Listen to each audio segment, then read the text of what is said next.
আসসালামু আলাইকুম সম্মানিত দর্শকবৃন্দ। আজকে আপনাদেরকে যে ঘাসটি দেখাচ্ছি সেটি হলো সেই ডক্টর জহির স্যারের চীন থেকে আনা জারা ওয়ান হাইব্রিড ঘাস। দর্শক, এই ঘাসটি খুবই নরম এবং মিষ্টি ঘাস, আর খুবই মোটা এবং রসালো স্বাদযুক্ত ঘাস। দর্শক, এই জারা ওয়ান হাইব্রিড ঘাসটি সম্বন্ধে আসলে অনেক বেশি কিছু বলার নেই, কারণ সারা বাংলাদেশের মানুষ জানে, অর্থাৎ মানুষ নয়, যারা সারা বাংলাদেশের খামারিরা জানে আসলে জারা ঘাস খামারিদের জন্য কতটা দরকারি। তো দর্শক, সেক্ষেত্রে এই জারা ওয়ান হাইব্রিড গাছটি আমরা আমাদের এই জমিতে চাষ করেছি। এখন যেহেতু শীতকাল চলছে, অর্থাৎ শীতকালে আপনারা জানেন যে এই ঘাস কিন্তু কম হয়, সেক্ষেত্রে কিন্তু জারা ওয়ান হাইব্রিড গাছটি যথেষ্ট পরিমাণে আমাদের এই জমিতে হয়েছে।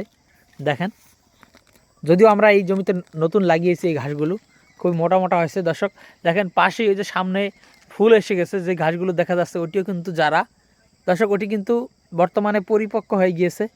অর্থাৎ আপনারা যারা এই জারা ওয়ান হাইব্রিড ঘাসের কাটিং নেবেন, তাদেরকে কিন্তু আমরা ওই ফুল এসে গেছে অর্থাৎ পরিপক্ক হয়ে গিয়েছে অর্থাৎ বাড়তি হয়েছে, সেখান থেকে কিন্তু এই ঝাড়া ঘাসের কাটিংগুলো দিতে পারবো। দেখেন এখানে একটি জার থেকে কী পরিমাণ ঘাস উঠতেছে, আরও অনেক ঘাস কিন্তু এখান থেকে উঠবে।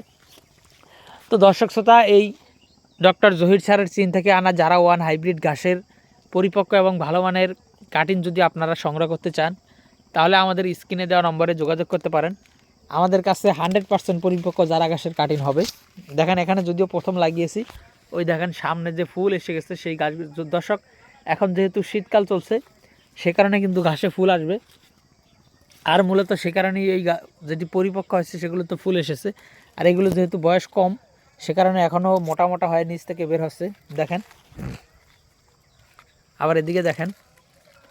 তো দর্শক বন্ধুরা, আপনারা এই জারা ওয়ান হাইব্রিড ঘাসের কাটিং আপনাদের জমিতে যারা লাগাতে চান, তারা আমাদের কাছে পর্যাপ্ত পরিমাণে জারা ওয়ান হাইব্রিড ঘাসের কাটিং রয়েছে। হাই কোয়ালিটি এবং পরিপক্ক ভালো মানের জারা ঘাসের কাটিং আপনারা নিতে চাইলে অবশ্যই স্ক্রিনে দেওয়া নম্বরে যোগাযোগ করবেন।